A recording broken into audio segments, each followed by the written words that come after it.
Assalomu alaykum, hurmatli obunachilar. Bugungi ishimizga keldik. Kuyovning uyi sovuq tushdi. Noyabr oyi, bu yog'iga endi sovuqda ishlashimizga to'g'ri keladi.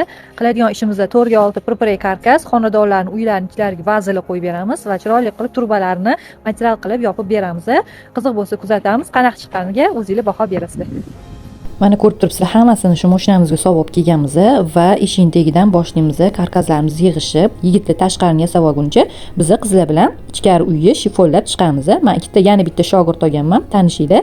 Shohid opa bo'ladilar. Mana shunaqa barglar bilan ishlashlarni hammasini ko'rsatib, o'rgatib bordim. Bugungi darsimiz ular bilan shifon yig'ish bo'ldi.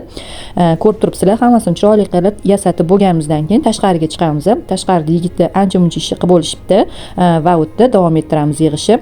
Ko'rayotgan bo'lsanglar, yomg'ir yog'yapti.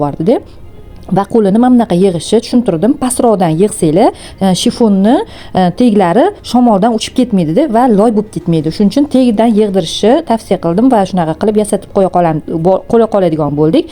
Ko'ryapsizlar, juda chiroyli chiqdi. Shunaqa holatda yig'sanglar ham sizlarga zo'r life hack. Xullas yomg'ir yog'yapti. Endi nima qilamiz? Xudoning kuni ekan deb ishimizni bitirib ketamiz. Chiroyli qilib to'yligini o'tkazib olishadi degan umiddaman va ertasi kuni borib hammasini yig'ib ketamiz.